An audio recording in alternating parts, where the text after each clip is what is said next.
Pria dengan gangguan jiwa atau ODGJ ditemukan tewas mengenaskan di sebuah lahan di Kabupaten Lebak, Banten. Warga desa Bayah Barat, Kecamatan Bayah, Kabupaten Lebak, Banten dikejutkan dengan penemuan jenazah tanpa identitas di sebuah lahan pada Rabu 14 Juni lalu. ODGJ tersebut diketahui tewas terbakar di mana jenazahnya tampak hangus. Polisi pun bergerak cepat menelusuri penyebab kematian korban yang diketahui merupakan orang dengan gangguan jiwa. Dikutip dari tribunnews.com, dari penyelidikan terungkap pelaku penganiayaan adalah 4 anak yang masih SD dan SMP. Pelaku menganiaya korban berulang kali hingga korban tewas.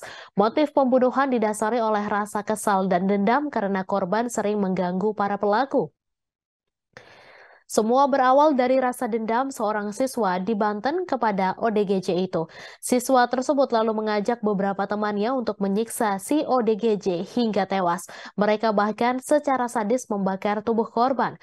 Pelaku berjumlah 4 orang, masing-masing berinisial AD 13 tahun, MA 14 tahun, MI 15 tahun, dan HB 13 tahun. Kasus ini terungkap setelah jasad korban ditemukan pada Rabu 14 Juni sore. Lokasinya berada di dekat Pantai Bayah, tepatnya Bayah Tugu, Desa Bayah Barat, Kecamatan Bayah, Kabupaten Lebak. Korban pertama kali ditemukan secara tidak sengaja oleh warga. Saat ditemukan, korban dalam kondisi memilukan. Tangan dan kakinya terikat tali tambang, sementara tubuhnya sudah mengeluarkan bau tak sedap. Warga kemudian melaporkan penemuan jasad korban ke polisi. Petugas dari jajaran Polsek Bayah tiba di lokasi untuk proses evakuasi.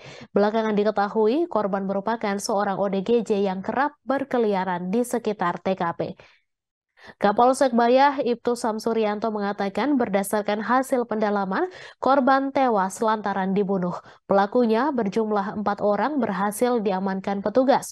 Saat diinterogasi, mereka mengaku telah membunuh korban. Kasat Reskrim Polres Lebak, Ibtu Andi Kurniadi mengungkap ada perbuatan sadis yang dilakukan para pelaku terhadap korban. Korban diikat dan dibawa ke tempat sepi di dekat Pantai Bayah. Di sana selama 3 hari, korban mendapatkan beragam kekerasan dari para pelaku. Korban dipukul dengan kayu, batu, hingga dikencingi. Puncaknya pelaku menyiram bensin ke tubuh korban dan membakarnya hingga tewas. Andi menjelaskan motif kasus ini berawal saat pelaku MA kesal kepada korban. Ia pernah dilempar batu sehingga timbul ide melakukan balas dendam terhadap korban. MA lalu mengajak ketiga pelaku lainnya. Untuk para pelaku dijerat pasal 170 ayat 2 dan pasal 351 ayat 3 KUHP dengan ancaman penjara maksimal 17 tahun.